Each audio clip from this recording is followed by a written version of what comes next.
Well, let's go ahead and get started. I see that our sponsor, the Port of Seattle, has joined us. So welcome everyone to this is our 5th session for the Architectural and Engineering, our Professional Services PortGen Workshop. So welcome everybody today. And we have a panel discussion that's going to be happening. Prior to doing our panel discussion, I want to say thank you to the Port of Seattle, because without the Port of Seattle and USDOT Small Business Transportation Resource Center Northwest, this would not be possible. So I want to go ahead and introduce Tamika Thornton with the Port of Seattle and have her just go ahead and welcome our speakers and our participants. Good afternoon, Tamika, and welcome.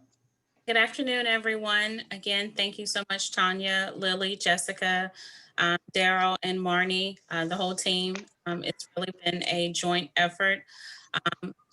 I am just thrilled. Every week, it seems like we get either new people or, of course, people returning and feeling more comfortable receiving the information, putting it to good use, and then again, literally following up with Lily's team as well as the port, asking for information, more access, again, for their needs and their business. So again, welcome everyone. Continue to ask questions. Again, this information will be to the benefit of you and your business. So again, welcome. Thank you so much. Thank you, Tamika. And again, thank you to the Port of Seattle for the sponsorship, so this PortGen virtual workshop for the construction and the A&E can happen. Lily, Small Business Transportation Resource Center Project Director, you want to go ahead and welcome everybody? I just want to say thank you for participating in our workshop and sticking with it. You know, I'm in like shock, like all these small business owners, like Casey just saying, like, hey, I'm wrapping up another call. So I really appreciate your dedication to the class. And like I said, or Tanya and everybody said, follow up with us, share with us your challenges and problems, and we'll be happy to work with you on a one-on-one level. This is not just a class, but we are making sure that you get the service after the class to follow up, and then, you know, helping you with any questions. And also, we do have a YouTube recording for all the recorded videos. If you are interested in just kind of like, you know, refresh your memory, or if you skip the classes, so feel free to reach out to us for the link. Thank you so much. Thank you, Lily. All right, so joining us today is Michael Williams, and he is going to be speaking first, and following Michael, it's Tanya, Jimale, and then Lori Castro. So without any further ado, Michael Williams, welcome, and we look forward to your presentation and the information you're going to share with all of us. Thank you. All right, so thank you, and hello and good afternoon, everybody. I am happy to be here with you, and I'm thinking today that this is a great time of the year to think about what worked, and then to plan for next year moving forward. So that's what we hope we inspire for you in this session. You know, Site Environmental is a single person environmental site assessment company. So that brings its unique set of challenges for how I spend my time marketing, which is what we'll be talking about. And I know that's true also for all businesses that don't have people whose description is dedicated to marketing. So we'll talk about that in my part of this session. Along with me, you'll hear from Tanya, Jimale, CEO of JTS Technical Services, and Lori Castro, Marketing Manager for Perteet, to provide their insights about marketing. Their perspectives are from a growing, maturing small company that has respectable momentum, JTS, and from a growing legacy small company, well on its way to becoming a mid-sized company, and is one with whom smaller companies can sub, Perteet. So pay attention to that. In this discussion about marketing, we want you to think not only about marketing your services to large partners, but also directly to project owners where the scope of services will permit that. Now, in the title of this session, we said joint venture, but we're not going to focus on that. Joint venture is a business entity created by two or more companies to share capabilities and capacity. In our type of work, where we're working on capital projects, usually the reason for this type of partnership is to deliver projects with unique requirements and objectives. Once a project is complete, the joint venture is dissolved. It's a temporary partnership, primarily for large companies. So the partnership we want to focus on in our conversation today is a different type of partnership. That is, smaller companies teaming with larger companies as subs. With this arrangement, we don't have to create a new entity. We only agree in the work relationship. So we're going to focus the discussion on marketing our services to larger companies in pursuit of projects. Now, this time I'd like to have the first poll question for you all.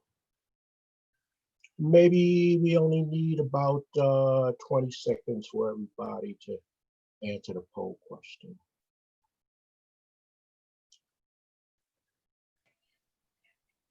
And just a reminder, the polls are anonymous. We don't know who's answering what. So please just take a moment to answer those questions or the question. Okay, we can cut the poll off now. Wow, this is an impressive bunch. 100% take answer C. I'm really impressed over this. So our challenge is to really help you up your game today. So I hope you're able to do that when this session is over. So when we say marketing, be it to prime or project owners, what we're really talking about is one of your primary business development strategies. You all know that from the poll question you answered. And you need to embrace it as a long game. Our marketing is about relationships with people. So it comes down to looking at it as selling to people to help them reach their project objectives. There's no one carved in stone way to do this, folks. So it's a strategy that will constantly be improved upon. Bear in mind that no two companies or people you market to are alike. Now, the truth is, most of us around the size of my company know how to do what we are selling, but we have limited understanding about how to market what we're selling. And also, most of us don't really want to spend our time marketing. We just really want to do what we are selling. But the bottom line is we have to market, because if we don't bring the work in, we won't be doing the work we're so passionate about. So we have to find a way to make marketing enjoyable too. Think people. Now, there are lots of companies out there that do what we do. So one of the challenges is, how are we going to distinguish ourselves with the buyers so they choose us over all those other companies? We need to show the value we provide for the people we bring or who buy our services. So we have to come up with a plan. And folks, we have to write the plan, which you have. Our plan will be a living document. So keep that in mind today for Up With Your Game. It's going to be a living document. And what I want to do, after reflecting about how 2020 went for me with this new company and how I came out the gate, is share with you that I'm in the middle of planning business development for next year right now. And to keep myself as a one-person company focused, I am envisioning a plan that will follow a 1-month cycle.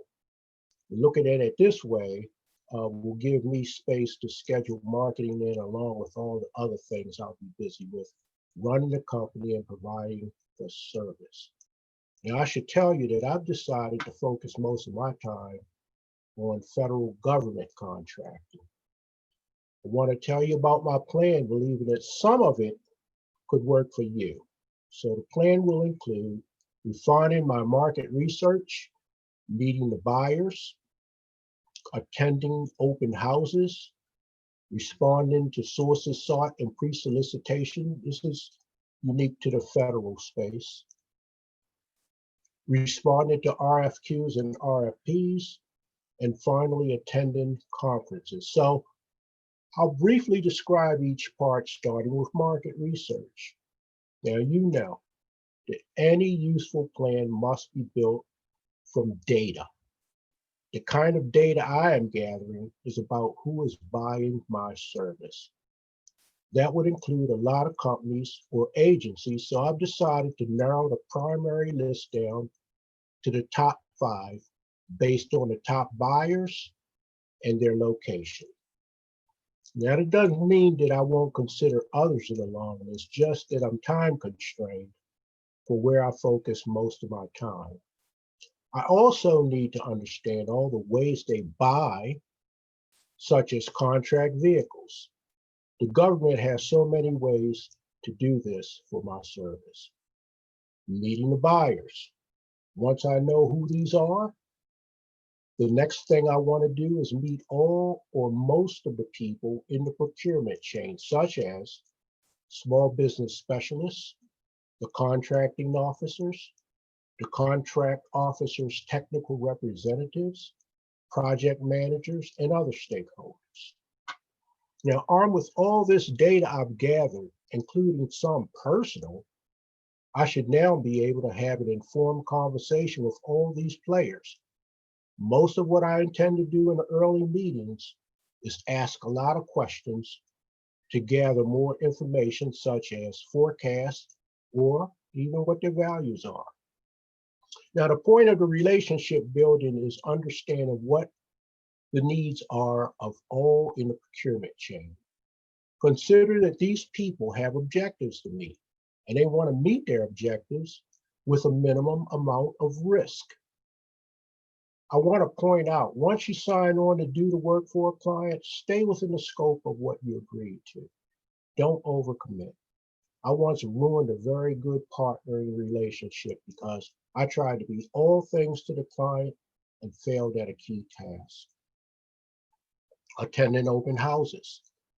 When I sign on for an open house, I want to gather as much information as I can about the company and the kind of work they are pursuing. Again, more information you go in with about the company or the agency could make a difference in the impression you leave. Responding to sources sought in pre-solicitation. Again, I'll say this is unique to the federal space. These are the government's way of doing their own market research. One of the reasons I chose to focus most of my attention on federal contracts is that they provide more options for how they can buy my service. I'm told in all the classes I've taken this year, in all the books I've read, that contractors are able to exert a great amount of influence on how the solicitation will be written based on how we respond to these 2 pieces of government research. Now, those are odds I love. I can live with that. Responded to RFQs and RFPs. When the right RFQ or RFP is advertised, we have to put our best foot forward with a submittal to the project owner or to the prime. I believe that over time, if this marketing plan I'm outlining is implemented properly, I would be well informed and well prepared for most of the advertisements I'm interested in well in advance. Oh, and that thing I said about putting your best foot forward, if you have limited capacity or capability, which most of us do, run, don't walk the PTAC. They are a great resource for helping us with our submittals for advertisements. Attending conferences. Conferences provide a target-rich gathering of opportunity. I plan to hone the skill of going in armed with information on who I will visit with, and it's a chance to meet the buyers and start the relationship building process. So when we attend, we have to make it count. The information we have going in should be the type that gives us the ability to ask very specific questions for gathering more data on the buyers and their needs. you should be genuinely more interested in finding out what they need in the short and long term, more interested in that than you are in telling them how wonderful you are. They'll find that out in due time. This way, you will be more attuned to providing the service they need. Do, after the conference, send your thanks for the time spent, along with the capability statement you have that has been slightly edited for them. Find ways to stay in touch. Usually, it should be with questions. Now, speaking of what did not work for my marketing plan 2020, it was cold calling and email blasting. So I was talking to Tanya and Lori the other day, and Tanya mentioned this as something that does not work so well for our type of businesses. And I know she can shine some light on it. So I waited to hear it from her right along with you. Tanya, what are your thoughts on this? Thank you, Michael. You know what? We all think that cold calling is a great opportunity to move forward, to start building that relationship, starting to get the intel, get the little, we might say, get the skinny on information. But the cold calling is almost like a blast, and we don't know what it's going to hit. But if we can be able to laser point specifically to who we want to talk to or what companies that we want to talk to, that's going to help a lot. I'm going to share my screen. I love the idea of what Michael was sharing with us about cold calling and reaching out and doing email blasting, and it didn't work. I call that grit. I think every business faces grit. It is our responsibility to smooth it out. So one of the things that I would have added to Michael's plan of attack is preparation, knowing who you are first and knowing what your company knows, what it's about. It's almost like a dating scene. We got to get prepped up. We got to get spruced up before we can step out and start looking for a date. So in this case, I'm sharing, if we prepare, and when we go out to market, well, then we can be able to build relationships that are sustainable. When we target, we're able to minimize the frustration that we may face. And in this situation, I have an aim to express to you guys that when we face grit as company, and we turn that grit into pearls, and we coat it and we turn it into something that's wonderful. Sometimes that grit is considered as mistakes, but I usually tell my company, we don't make mistakes. We never make mistakes, but we do make discoveries that don't work. So Michael had a great opportunity to share with us a discovery that he made. And he has gone through and said, you know what? It just doesn't work that way. I know that there's another insight, another better way to move forward in this. And maybe we can be able to move forward and look. Now, again, I was saying companies are like pearls, and we have to face hard situations. We have to make hard decisions. And most importantly, sometimes it's really hard to implement those hard decisions because there's something in us that says, no, I don't want to, I don't care, I just can't do it. But we have to face it. It is part of the discovery to mold our company. And part of molding our company is coming to the point of just addressing our mindset, understanding what do we like, what do we don't like, what are our values, what are our beliefs, where are our yes boundaries and where are our no boundaries. Because if we know that within ourselves, then we can be able to recognize that in other individuals and other companies as well. And then most recently, we have the biggest grit that we're all facing, which is actually the COVID. In fact, that's not a grit, it's almost a boulder. But it's our responsibilities as small businesses to realize the impacts that we are going to be facing and how are we going to coat that grit to make it a lot smoother so that we can be able to turn it into a pearl. Naturally, if we're aware of it, we can be able to pivot quickly, faster, make quicker decisions, and take actions. Now, building that partnership, as we're preparing ourselves, we're keeping in mind what kind of partners we want. And as we build these partnerships, we pay attention to what the company talks to us about. In other words, our businesses will talk to us. When we practice a particular process or a procedure and it doesn't go well, the company's telling us, hey, that's not going to fly. It's not going to work for us. So if we can actually go through the process of listing all of our values and understand what our boundaries are, it'll be really great. If we document our processes and procedures, then we'll be able to be flexible to identify when the client says, will you be able to, not client, but the prospective partner can identify and say, do you have the ability to do blah, blah, blah, blah. We can quickly think about our processes and procedure, and we know if we can be able to scale up or scale down to meet their needs, because we've been thinking about and preparing for and anticipating what type of questions our potential partners may ask us. Now, you may not realize that we have various types of partners.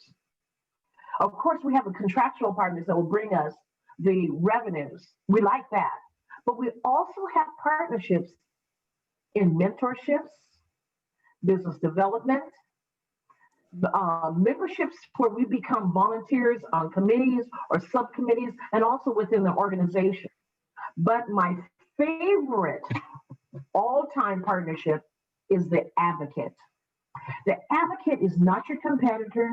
Your advocate does not do what you do, but your advocate is a business or a person who stands shoulder to shoulder with you.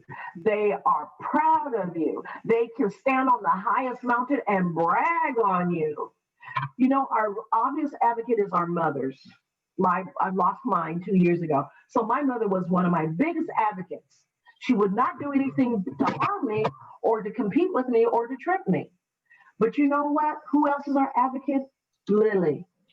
Lily has been in the corner for JTS since the early 2000s.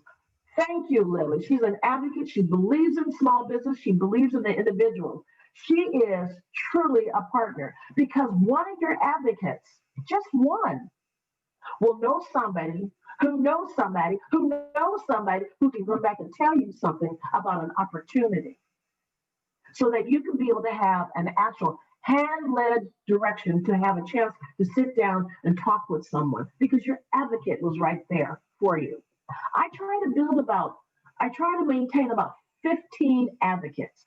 So if you're with me, sit down, do a screenshot on this page and put down the number 15 and try to identify who are your advocates that you can be able to talk candidly with, and to be able to express your joys and your kudos and your excitements, so they can go off and share about you. Now, this is going to be a call for action. This is a homework that we can do. Let's identify our own values and the company's values that we work for. A lot of times companies will hire people that are like-minded. And when we say like-minded, we really mean think like us, have values like us, can actually reason like us, and can make good recommendations the way that we would as a company or as a business owner.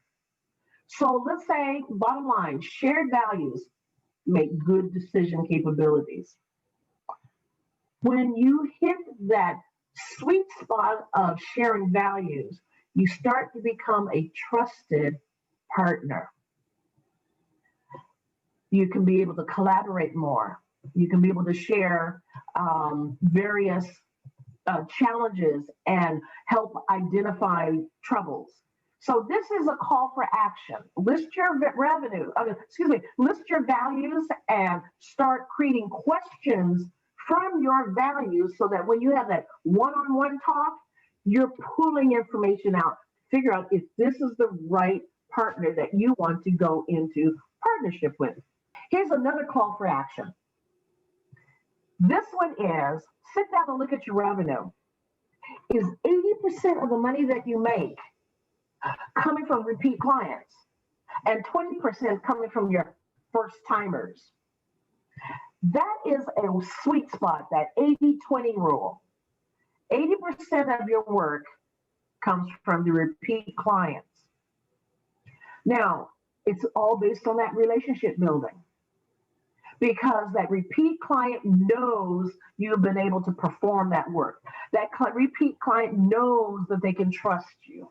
And also, did you know it's easier to get repeat work than brand new work? So it makes it a little bit easier and less daunting, so that you don't have to do as much marketing. So another call for action: set some goals, your 80-20 goals, and actually sit down and look at the monies or the revenues that you're making and compare. Are you getting 80% of your work from 80% of your money is coming from repeat clients? Now this screen is is a little tool that I would like for you to have. Take a screenshot if you want, and I believe that you'll get a copy of this presentation. This is a tool that I have used in the past, and I've gotten this from an executive coach by the name of Ron Krantz, who owns Beyond the Bench. And he said you can divide your partnerships into 3 areas. Up at the top is what he called the sustaining clients, but I call them my repeat clients. I do work with them over and over again. The middle section is my first timers. I list my first timers. And then down at the bottom are the companies that I think I might want to court, or that I think that might be a good partner for me in the future, who would become my first time client for me. Now, to work this tool is to identify who are your first timers, and you want to make them your repeatable. You want to move their names up to the next section, so you can have room to put a wannabe into the first time. So if you track this, you can see that you're aiming towards your 80% of your revenue for your repeat client. Now, when we're out there courting, we got to realize, are we going to meet a good partner? One of the things that we might want to look at before we go out, we should have a list of what are those key qualities or those key attributes that we want in a great client or partner. We need to keep it in the back of our head. We need to know it first before we step out the door to start marketing. This is another tool that Ron Krantz gave me, and he calls it the ideal client profile. It's divided into 2 sections. So we'll look at this over 2 screens. The first screen is talking about the old demographics. Where is it going to be? Where's the business supposed to be located? How many? What size of the company? Like the number of employees or revenue? The typical stuff that you can possibly pull off the internet. You can do your own research on that ahead of time. That one identifies what's in the head, the psychological. This is when you start talking to the people, the employees of the company, or if the company's small enough, the actual owner. We'll start talking about what do you think about loyalty? How do you like what is your attitude towards the company? Is it a continuous grower? Is it a continuous learner for the individual as well as the company? And so keep track of this on each one of your prospective clients, on your wannabes, because this information will help you identify if you want your wannabe to be a wannabe or help you to eliminate them. And that's a great tool to have. Now, this is COVID. COVID is the mega monster of the grit that we've been talking about. We got to coat this with mother of pearl to make it smooth so we can be able to survive at the other end of this dark tunnel. So one of the things that I have discovered along the way, the more adaptable and pliable I am, the greater chance I can be able to get to the other end of the tunnel. That's the same thing in football. If we can ebb and flow and move and turn around, we'll get to the goalposts. So let's think in terms of that area. So here are a few things that my company is doing. We're increasing our communication with our clients, and we're also providing added value. We'll send a little email about an event that might come up, or we'll send a newspaper article, or tell them that we have a Google alert about something and that might be beneficial for them. Keep that experience going with your client. And instead of having a hand out, do a hand down and give them a little piece of information that will help them. Also, we're in the remote phase, remote employment workforce. We got to learn how to manage differently. We can't just manage by hours, but we have to start managing by what's being produced. It's hard. It's a different way of looking at things. It brings in a little bit more accountability so that we can be able to work a little bit more efficiently. And it's a change. Also, you remember when we were working in the office? People would drop by your desk and say, hey, can I shoot the breeze with you for about 2 or 3 minutes? We can't do that now since we're working remotely. So we got to find ways of being able to reach out to our colleagues, our staff, our co-workers, and so forth, to let them know we're here and we want to communicate. We'll have to apply more soft skills, because in person, we can see the expression more. In person, we can see the body language. In person, it reduces any possible conflict. But when we're on by phone or with text or by Zoom, we don't see that. So we need to be a little bit more compassionate and use some of our soft skills. As we continue to move on, the biggest relationship that we have, that we want to maintain, is our relationship between ourselves and our clients. We have ourselves and we have our clients. It's all about the people. The people bring relationships. In the event, as a small business owner, if I should decide to run away to Tahiti, or if I decide to have a hip surgery and I'm out of commission, or even worse, the COVID gets me, the relationship is broken. We don't want to break our relationship. I recommend that we have an emergency succession plan. I'm going through that process with my CFO, and my CFO, David Lightfoot, who specializes in CFO work for small businesses, has a 10-point checklist, or really not a checklist, a 10-point action item list that we should put in place, because that is helping us to maintain the biggest relationship, us and our clients. So what I wanted to achieve here is to say that we need to prepare in advance before we go out and look for that date, or before we start building that relationship. I've sat down 4 action items for you. I hope that they'll be really helpful. I want to be able to answer any questions that you might have. Keep in mind that we are in COVID and we need to have a little bit more patience, a little bit more understanding. And sometimes, unfortunately, we might have to have those little crunchy conversations to be able to get over the hurdle to achieve understanding. And not all partners makes good partners. It's okay to say no.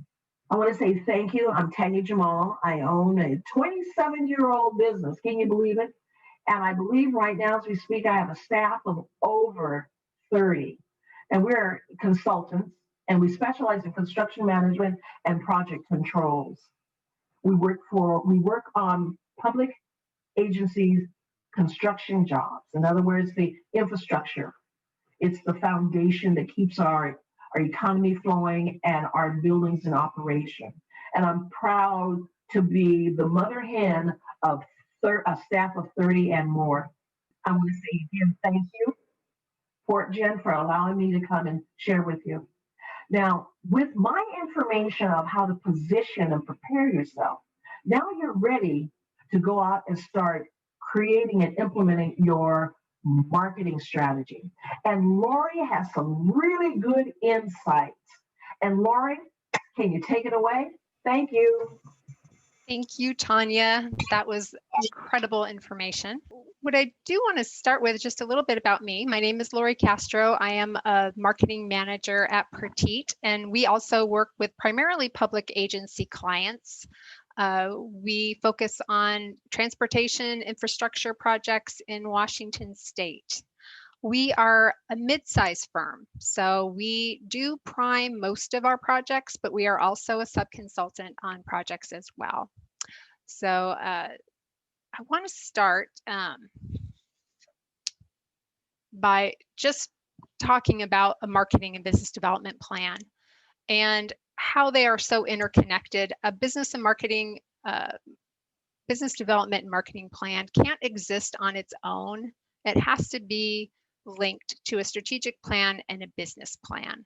And I know for small business, it's hard to, you don't have a budget to bring in a facilitator every 3 years to do a 3-day strategic planning event necessarily, but the work still has to be done. I wanted to start with a poll number 2, just to get a sense of how people approach a strategic plan. If everyone could fill this out right now, that would be fantastic. A lot of times I have found that smaller businesses do some of it, don't always write it all down. It's hard to get to when you are really busy with billable work. So let's see. Oh. All right, so the fact that a marketing plan needs to link to a bigger plan means that you have to focus. And Michael said it and Tanya said it. You have to have a laser focus. So your strategic plan, whether you hire a facilitator or you just sit in a room with a bunch of your leadership folks or key people on your team, or yourself if you're a one-person firm, you really want to answer these questions. And especially if you're a one-person firm, you need to really think about the culture of your firm.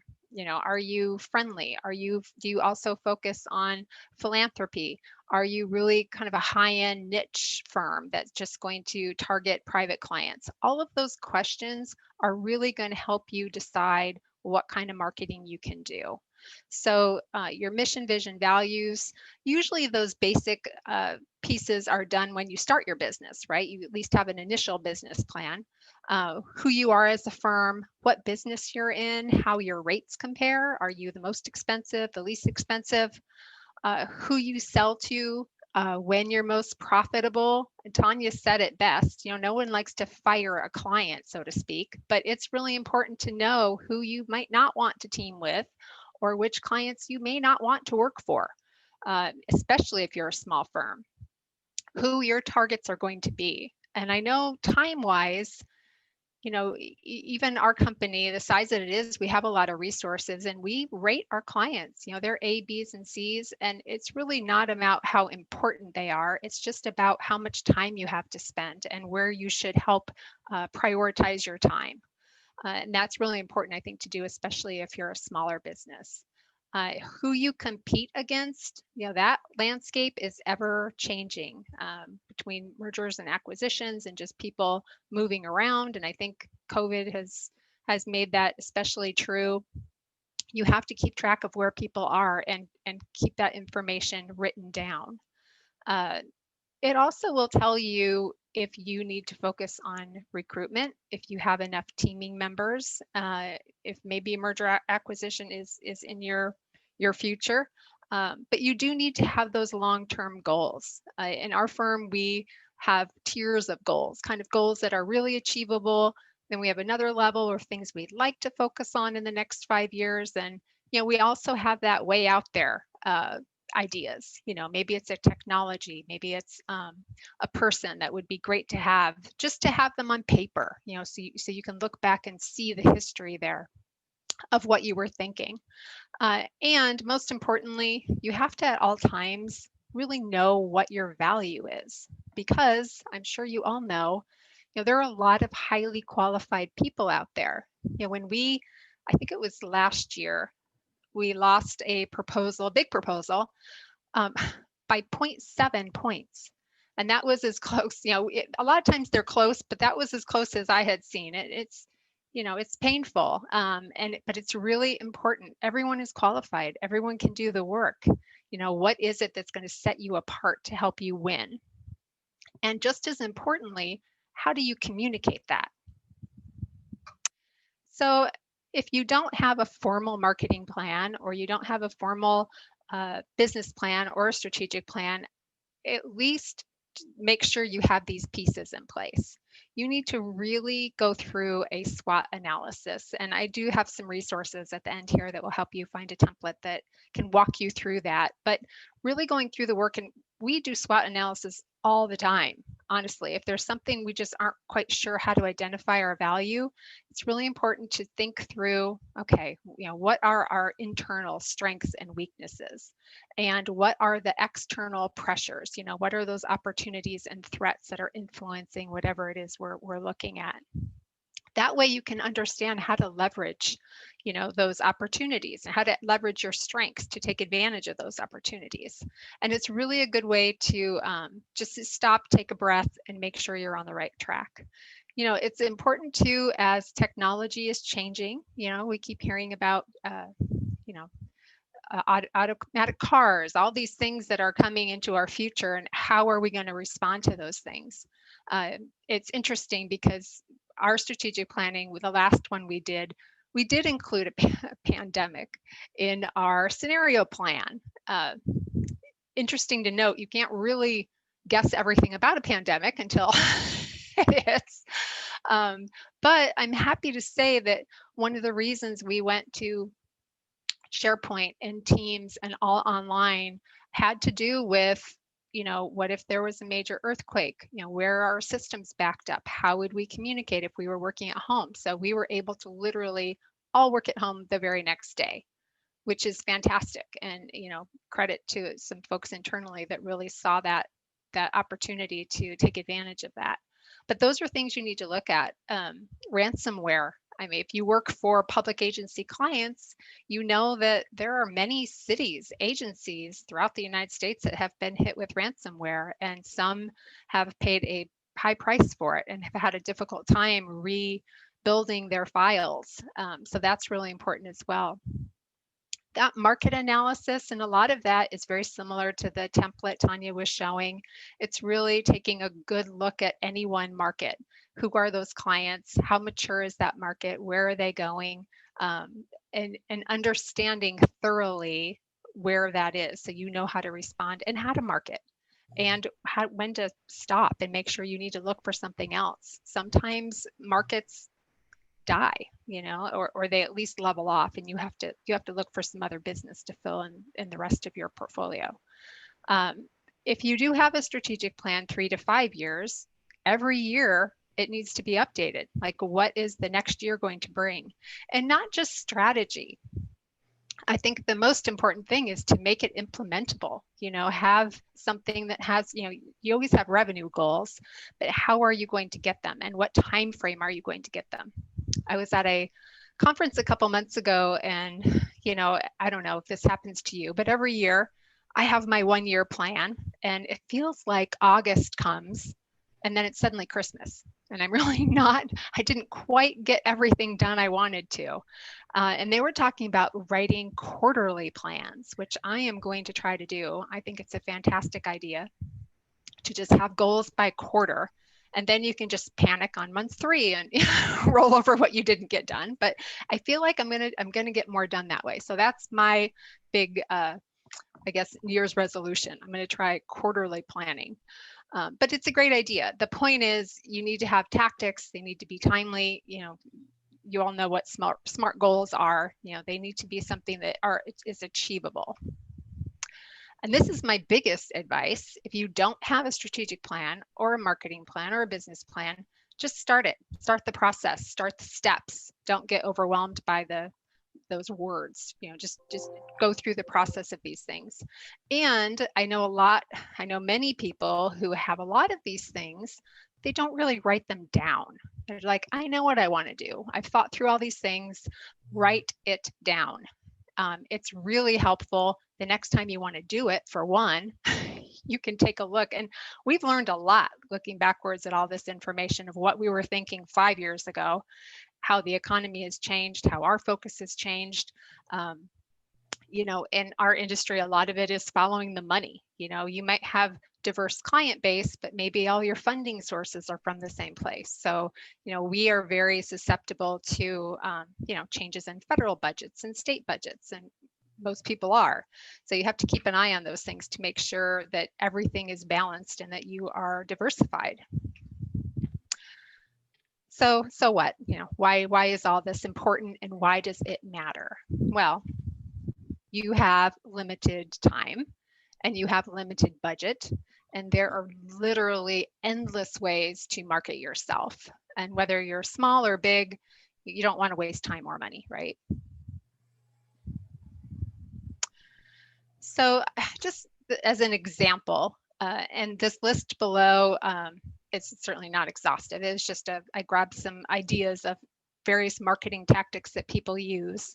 So coming to that focus and really going back to that strategic plan is very easy when it's all written down and on paper. So for example, if you have a niche market, something highly technical, and you want to break into a new area, for example, then you really want to focus on building your credibility. Yeah, just about right?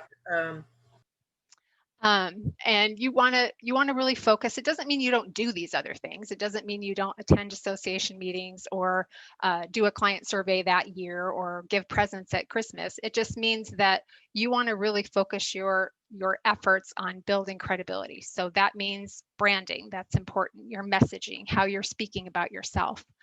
You want to make sure your website represents what you're doing. You know, white papers and speaking engagements are really important when you're wanting to build credibility, right? You want to share your knowledge of this technology. So it helps you focus where you need to put your time and investment because it is not endless. Another example might be that you just have a core service. You know, you focus on private clients. Maybe you're an architect or a landscape designer, but your solutions are very visual. So, you know, and they're pretty high end. I mean, you really, you go for some pretty premium clients doing premium work. So that way, of course, you would focus on photography would be really important to you. So you could have this polished look on everything that you do. Maybe you want video, you know, that you want to just make sure you're rising to the level of the big guys that you want to team with or compete against, right? Client gifts, it's just part of how it works, right? And entertainment, you know, we sometimes can't buy more than a cup of coffee for somebody because public agency clients, but private clients is a whole nother matter. So I think it's just, again, it doesn't mean you don't do other things, but it's just not possible to do everything. You have to focus, and it really saves you money in the long run. Because if you are not focused, you are undoubtedly wasting some time or some amount of money. And again, I mentioned SMART goals because I think, you know, there's no way to know if you're being successful other than measuring what you're doing. So make your goals specific, make sure they are measurable, know when you're successful, know when you have made a discovery that didn't work, and really make sure they're achievable. You know, don't make it so far out there that you're never going to feel successful. And timely. Putting a date on things makes a world of difference in getting things done. You know, you can move that date, but having something to really focus on is important. These are, so I did go to our marketing business development professional services organization. It's called SMPS. I don't know if you're familiar with it, but I did attend that conference, and I was really focused on, you know, business development in the age of COVID. How are people reaching their clients? What are they doing? Because, you know, we think and like, oh, is there any big magic way that I'm just not thinking of? You know, and the answer is no, there really isn't. But there were some great tips. And the first one is think long term. Just always remember, whatever you're doing, you are building a relationship, whether it's with a client or a teaming member. That's what you're in there for. So make sure you keep that in the back of your mind always. Virtual coffee chats and happy hours are great. If someone talked about sending a bottle of whiskey to somebody and scheduling a happy hour. We don't work for private clients too much, so we don't do that. But if you can do that, that's great. We had a vendor do a virtual lunch and learn at our firm yesterday, and they sent lunch to some people. Grubhub pulled up to my doorway. I was like, wow, that was pretty cool. I mean, you wouldn't have the budget to do that in a wide, way, but if there's some really key team member or client that you've been trying to get a hold of and that you've got this great thing you want to share and you want to do a lunch and learn, a lunch might be just the thing to help. And you know what? Every person that attended that in our company showed up and they stayed the whole time. Not that they wouldn't anyway, but I do think a little bit of that had to do with the wonderful lunch that was provided, right? Don't forget your internal relationships, and this was mentioned too by Tanya. Those are really important. Whether it's even small companies can create little silos and the communication can stop. So make sure you are still doing, we have coffee chats. We actually, over the holidays, have done weekly, we're an ESOP, so we're employee owned. So for a whole month, we did coffee chats every week, and we just had whoever showed up, we split them into Zoom rooms and they just chit chatted for 15 minutes. It was really fun and we had a great turnout. But that's a great thing to do. Don't stop networking. You have to keep networking. There are many ways to do it, but I think as Tanya mentioned, you're talking about much more than just your clients. There are teaming members, there are your advocates, there are different groups of people that you have to keep in touch with. So make sure you don't stop doing that. Staying involved in professional organizations. I think Michael talked about, you want to be where your clients are. If that's where it is, even if it's virtual, you want to be there too. So make sure and that's just about learning where they are and being there. A lot of these associations are just more than happy to help you volunteer to help them. They're running an organization. They don't have tons of funds, and it's a great way to feel good that you're helping. You can also maintain your relevance and stay connected with clients. I mean, that can be a real relationship builder if you're on a committee with somebody that just happens to be, someone that you've been wanting to work with or team with or get to know better. I mean, I think Tanya mentioned, we were all talking about cold calls. Like in this industry, boy, you really shouldn't have to make too many of those because somebody knows somebody who knows somebody, right? So it's just really about having that network and using it. The things that we did traditionally, not virtual, can be virtual. Again, lunch and learns can be virtual. You can use Grubhub or DoorDash. Find reasons to email, whether it's sharing information or congratulations. If you saw somebody got a promotion or wrote an article, those are great ways to reach out and write a note or call somebody. Set Google alerts, make sure you don't miss anything. I don't know, I feel a little less connected because I'm not hearing that hallway chit chat. After the meeting, people say, oh yeah, did you hear this? And did you hear that? I do feel like there's a little bit of that missing right now for me. So I try to, you're trying to read everything while we're going to 42 Zoom meetings and it's tricky. So try not to miss anything really important. And pick up the phone. That was really my big surprise is, it really is, that's the answer.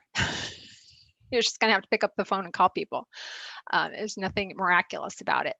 I think the best tip of all, and again, I say this all the time at our firm, the very best marketing and business development you can do is to just do a great job delivering projects.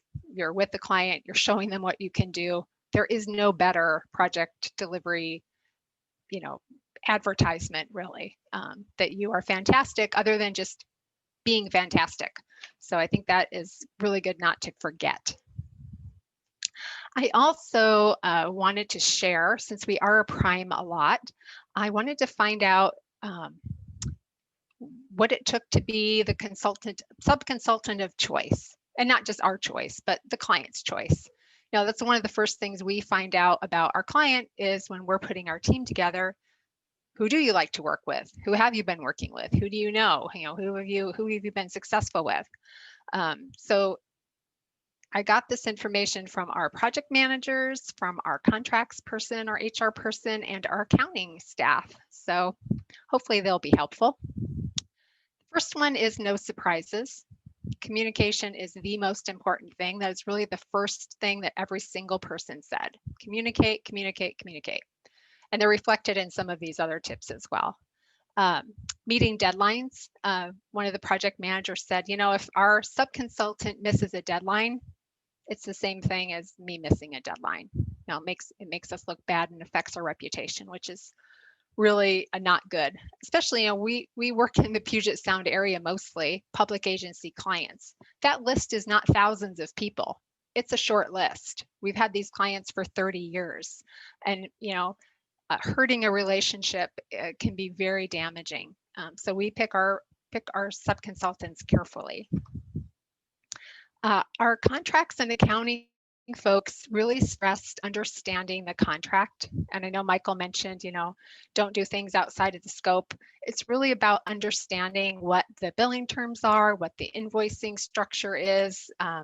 Our controller, Denise, said, you know, she said, I feel like it's my job to help people understand, you know, how this all works. So I'm more than happy to explain it if they call me. But, you know, when they send an invoice and we have to kick it back, boy, it's just a lot of time and trouble. So, you know, this is great advice. Just be proactive, ask questions if you're uncertain. Focus on quality. Again, that's really about doing good work, is really making sure you QA, and QC everything. Be proactive. One of our projects managers said, you know, like, just if you're worried about bringing something up, you should bring it up. That's really a big hint that you should bring it up. You know, really, it's that honest communication that helps. Don't wait until, you know, you're ready to submit to tell somebody you can't meet a schedule. And again, this was said, but bears repeating, do not overcommit. Our CM folks mentioned this too. It's like, when we need a body, it's boots on the ground. If you don't have them, that is major for us. Respect the communication chain, you know, follow the protocols that are set up in the beginning of that meeting, whether you're, you know, communicating directly with this agency project manager is great, but you need to keep that our PM in the loop, you know, the prime PM. Be a good team member. You know, these are complicated projects. People do make mistakes. If you see something, please bring it up, even if it isn't part of your particular expertise. Be responsive to the marketing department. That's my personal plug. You know, when we ask for information on a proposal and get it really late, you know, it makes it difficult for us to respond and difficult for us to put in the very best proposal we can. And this is the number one item. And it's really bring your value when you're going to want to be part of a team, or you're trying to be on a team. You know, it's not about I'm a DBE and, you know, I'll help you make your numbers. You know, like, what is your client relationship? Those are the same things we talk about when we're assembling a team. Who works with that client? What's their expertise? You know, what is their project history? Because these RFPs and proposals and projects, they are won and lost by this much. So those things are really important, and it's really important for you to understand your value and be able to communicate it, so that when you're having those conversations, we can put the best team together. You know, everybody wants a winning team, right? So I did wonder, I know we're almost out of time, but I did wonder if you could put in the chat, just, it's open-ended. You know, I asked all these people to tell us what, you know, their opinions about subconsultants. So if you have any, if in your mind when I'm talking, if you're thinking, oh, well, yeah, but, you know, to be a good prime, you know, this would really be nice. You know, please share that. I'm happy to bring any advice back or any comments back that, you know, maybe some of those tips are made difficult sometimes by a prime. If you want to tell me why, I'm happy to share that information with my team.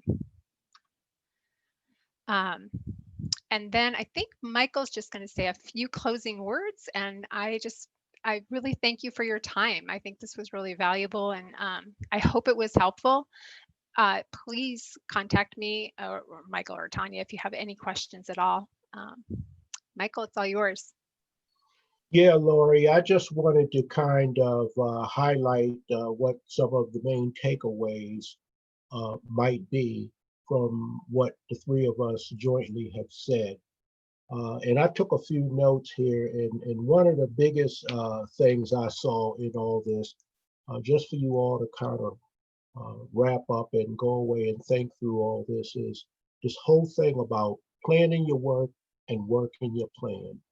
And it needs to be a written plan. And just maybe it doesn't hurt to revisit that plan, not just yearly, but quarterly. You know, it becomes a place where we can brainstorm, we can kind of look at how things are going as far as our business is scaling up or scaling down.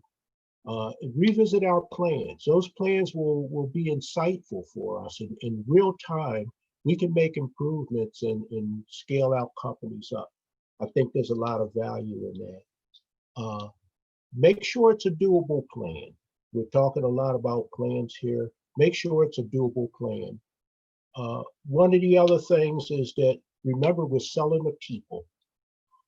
And so those people have objectives, help them reach their objectives. And then most of all, finally, I would say, have fun. I mean, these are complex projects that we're working on, and people are complex. But if we're open and honest and we try to do the best work, be proactive, have fun, we'll have a good year. So that's all I had to say. I guess I should follow that, turn that over to Lily. Is that the direction we're headed in? No, I go ahead and take it from here. Thank you, Michael. Okay, Thank you, Lori, and thank you, Tanya, for your presentation. Very insightful, very helpful for all of us. And so now we are in our Q&A session for our presenters. Mazan, I know that you had a question. Can you go ahead and unmute yourself and ask your question? Lori, thank you for the presentation. My question is to you. You know, I worked for big corporates before, you know, starting my own business. So I have done the strategic planning, business planning, everything, and those are like, say, 50 pages and things like that. And most time we did not open those throughout the year. Did not follow those very well. So what is your suggestion on the, you know, what size, like, can we do it in one pager? I was hoping that if you do one pager, you know, that will be easier for us to review maybe weekly or for our own purpose, and do, you know, a team, you know, review quarterly and then definitely yearly. So what is your thought on how many pages that should be? You know, I think that you could have a one-page plan, maybe 11 by 17, but I think you would have an appendix that is many pages. There is, I think when it comes to a strategic plan, for example, looking at your competition, you know, we took some time to put them on a map. Then we looked at what services they offered. Then we looked at what the funding sources were. That work doesn't have to be done in one strategic planning session. You can do that work throughout the year. And once you have it down thinking, okay, this is our most serious competition, then you have a short list. And then you can focus on, you know, what is their differentiator and how do we position ourselves to compete with that. That piece can go into your one-page plan, right? When it comes to technology or the next geographic area you want to go in, or the next service area you want to expand to, you have to do the work, keep that in the appendix, and then just put the information in that plan. That way, you don't have to stick it on a shelf. You can just have a 5-page document that you refer to all the time. And it has to be updated all the time, right? I mean, once COVID happened, we took out our plans and our budgets and spread them out and was like, okay, you know, what makes sense still? We have to pivot. You know, it's easier to pivot when you're small, but I would say if you have a hard time doing it, don't make it a one big process that you feel like you have to carve out a month to do. Just do it continually in little bites and just have it be an evolving short piece. Does that help? Yes, thank you. And what type of CRM software you use? What type of what software? CRM? We use Deltek Vision. We have their CRM module, and we use that to keep track of our clients. Okay, so for a small business, it is, they are a bit expensive side. I don't think you need a CRM system. I mean, Okay. Tanya just put up some excellent spreadsheets on keeping information on each of your, you can't have 100 key clients. You have a short list of those, and on those people, you keep that really focused data on them, and you can do it in Excel. There are lots of resources. I've shared on our resources page. I think HubSpot.com has some really good templates.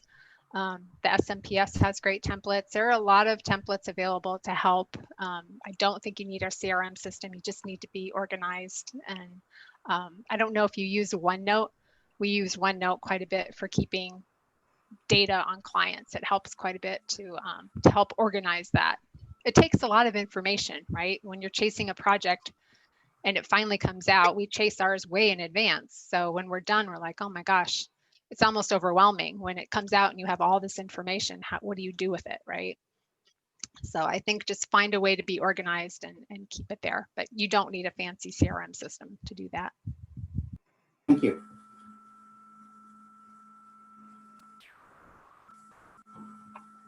Okay, do we have any other questions for our presenters?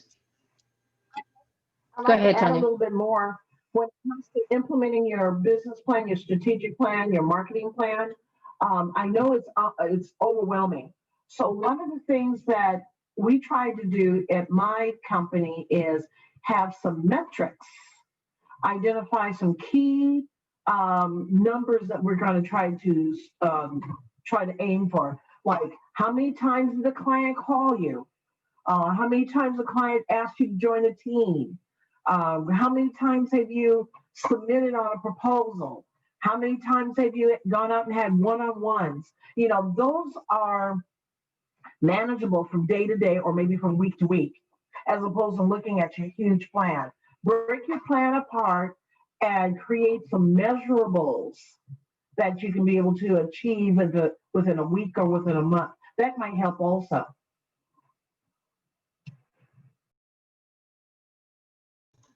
Thank you for that helpful hint. Any other questions for our panelists? Okay, then I would like to pose a question to our participants. I want you to think about if you were a prime contractor, right? If you were going to be hiring a sub to work under you, what would be some of the attributes that you would be looking for? Casey, I can see you, so I'm going to pick on you. So Casey, you're going to hire a sub. What kind of attributes are you looking for in that company? Yeah, probably definitely the technical expert for the type of project that the client is looking for. That trust that everyone mentioned is a big one. I think I picked up on Lori's that in the work that we do with transportation, right, project delivery is number one. And so being able to effectively show that you know what it means for project delivery, in addition to your technical expertise, is pretty important. Yeah. Okay, anybody else? Mazan, what would you be looking for? Dallas, Gina, Alan, what would you be looking for if you were going to hire someone to work as a sub for your company?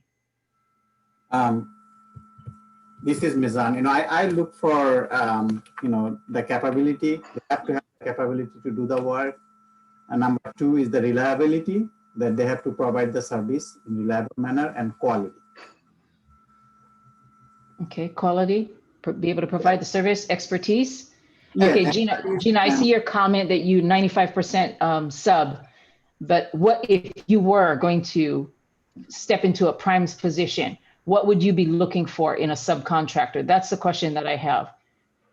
My mom works for primes, and normally we pretty much stuck with the same subs that we were used to and had the working relationship with, and that adhered to all the deadlines and provided quality services. Okay, so familiarity then. Yeah, that was a lot of it. You're comfortable with them and you know that they're going to do the job for you. Okay. How about you, Dallas or Bonnie? Any Alan, Frick? Any comments about what you would be looking for as a prime, trying to identify a sub? Okay, so let's go on. As a sub, trying to speak to a prime, like let's say to Lori Castro or Tanya Jimale's company or to Michael's company, what would you be talking to them about your company? What would you say to them? Your value is, what would you articulate to them? Casey. I think, and you know, the other thing I caught that all three said that I think is extremely important is the communication, right? And so I guess understanding where your technical skills fit in within their team, and then making sure that you have a clear understanding of the expectations from each other, such that if you do win it, that you're probably going to you hopefully will get some work out of it after the work that you put into it. I don't know, probably the biggest thing I can think of. Okay, how about you, Mazan?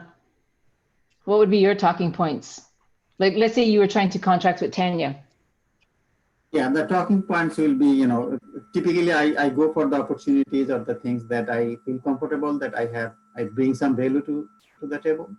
So I say what value I bring, how I can support it, and where I have done similar projects and what I have done with this specific client. If I have not done any work for this client, then I'll say where else I have done similar work. So, and value proposition and how I can meet my commitment and the quality and the schedule, everything. Yeah. A lot of times I think when we sit in meetings, you know, and especially now it's not face to face where we're in a room together, where, you know, Tanya is coming in with her team of people and then sitting across of her is another team from the prime contractors, or it's somebody approaching Tanya's company as a sub and Tanya is the prime. Now we're doing it over Zoom, we're doing it over the phone, however we can do it because of COVID. And I think one of the most important things is really just listening to what your client has to say and understanding what they're looking for. Because if we listen, right, if we're spending more time listening, our client will tell us exactly what's going on and what they need solved. And they will tell you what their pain points are. People will tell you, you know what, it just absolutely drives me crazy when somebody doesn't communicate until the last minute. The night before something is due, this person is calling me up and saying they're not going to be able to get me that report. And you know what, it makes me look bad. So when you start listening to your clients and you start writing down all these things about what they're looking for, that becomes, you know, your list of, okay, these are the things that I need to talk about, right? Now I'm building my ideal profile to fit this prime contractor. Am I that person? Do I wait till the last minute? No, if I'm responsive, I want to make sure I'm talking about that. I want to talk about a situation where I was actually able to help another prime contractor. So you want to be able to take their concerns and put that to rest and just say, look, I am that person that is going to be somebody that you can reach 24/7. You know, I am responsive. The buck is going to stop here. I am the owner. And so if you need anything, I am your direct contact, because it gives a lot of people that comfort to know that, hey, I can get a hold of you if something is going on, right? And I understand that prime contractors will work with people that they are comfortable with. And we've just heard Gina talk about that, right? Like, okay, you know, we want to deal with whoever's familiar because why? We're comfortable with those people. So if we're looking at giving somebody new a chance, I think that's what we have to say. Like, hey, I'm a prime, I'm going to give you a chance, but here's the reason why I'm going to give you a chance. And these are the things that drive me absolutely bonkers. And I don't want you to do any of these things. And so when people start talking to you about what's going on and what they need, do you actually have those attributes that drive people crazy? Or are you the one that comes in and helps to solve all of those? Are you the person that delivers the services and then can go on and articulate how you're going to deliver those services? Do you understand the schedule? Do you have the expertise? Do you have enough people on staff? If not, do you know who you can subcontract some of it out to or get support from other companies? See, this is why this type of meeting for us right now, when we're on Zoom, the most important thing for me is that you get to see each other's faces, that we are on camera. Because guess what? I may own a company that I may want to partner with Tanya on, but I want to know what Tanya looks like. I want to be able to see her. I want to be able to see how she moves, how she talks. I want to see her. I want to see Daryl. I want to see George, because I may want to talk to these people about a potential partnering opportunity. But if I can't see them, it's worse than being strangers, right? Because I only hear your voice. I can't see you. At least in a room, I can see you. But this is our room now. This is the conference room. This is our boardroom.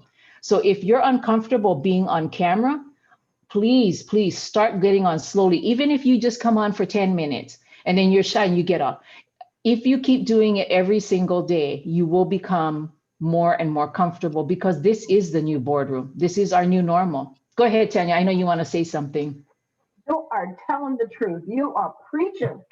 I can just shout exactly what you're saying. I believe you. I too am a bit shy, but it took me a long time to get comfortable like this.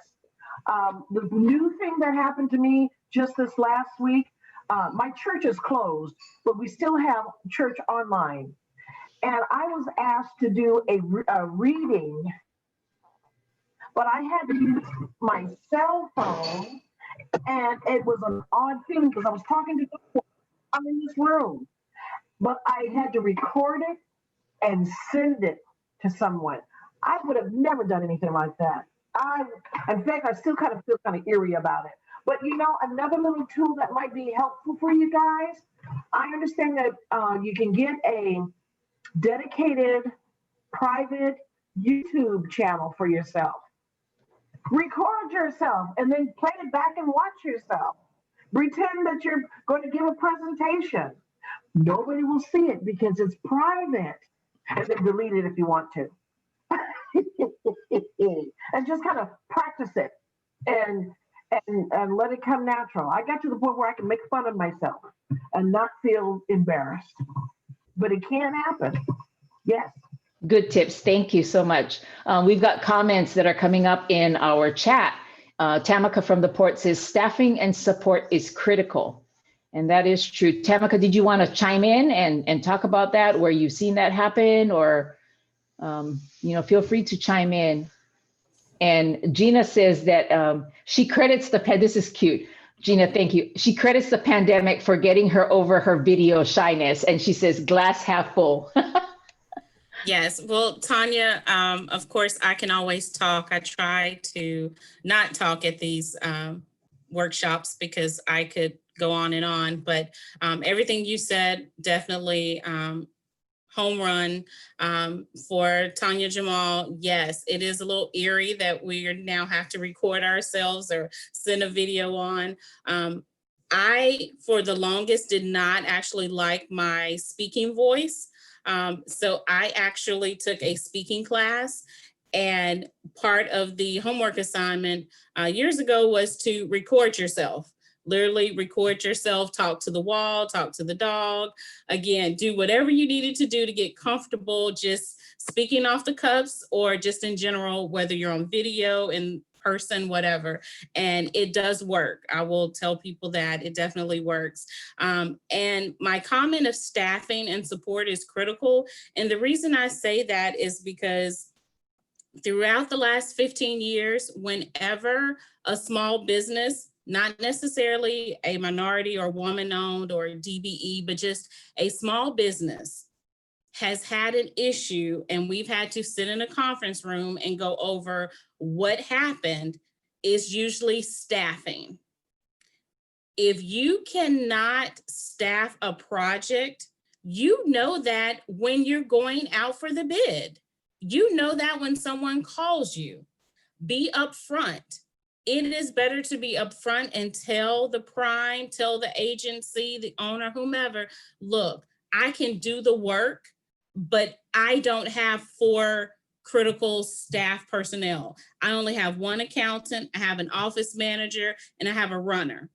You probably need another person to actually handle the paperwork just for that project. Be upfront, because schedule and getting paid is important, and you cannot jeopardize your payment as well as the primes, and then again the schedule. So it is definitely critical to ensure that you have staffing. Tanya has stated, yes, if you need additional resources, they're out there, and 9 times out of 10 they're free. So again, staffing and support is, for me, one of the things that I see a lot of small businesses don't adhere to or think about. They're just concerned about, oh, I won the bid or I have the project now. and then that lacks. And that could be the difference in that prime or agency and owner having that good relationship and wanting to work with you again. So, thank you. Go ahead, Ms. Thank you, Tamika.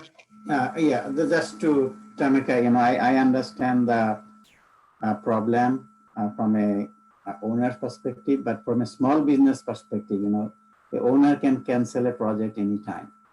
Like say, even for now, like I scheduled one of my staff to do a, project for one of the clients in California. And it was supposed to start from November 15th. And so for November 15th to, March, I did not schedule him for anything else because he needs to work on that project. And the client come and, on November 15th and tell me that, it will take a couple of more months for them to give me the information for the study. So what do I do now? So that's why, all the small business, they overbook a little bit. They overbook, they have to. Because otherwise, a client can cancel a project anytime. A prime can cancel a project anytime. They may decide to do in-house because of the financial changes or anything. A lot of things can happen. There is a lot of moving parts. So it is very difficult for, small firm like less than 10 people or even less than 5 people, if a project is skipped, and they can skip anytime, even if you have a contract and everything, does not guarantee you will do the work, So how to navigate that? And we want to be reliable, we want to be, provide the service we want to, but sometimes it's simply difficult to, to navigate that, because the owner can cancel the project anytime, even if you have a contract. That is true. And we have seen that impact. Some of COVID has impacted some of that delays. We've seen a lot of delays, and then on some projects, we've just seen it, cancel and shut down. And so that's something that we need to be aware of as well, right? Like what's going on. Thank you for the comment. Anyone else with any other comments? I just want to say thank you so much to Michael Williams, Tanya Jimale, and Lori Castro for being on panel and the combined discussion that you had today and all of the experience that you shared with us. We just really appreciate you being here and sharing your information with other small businesses.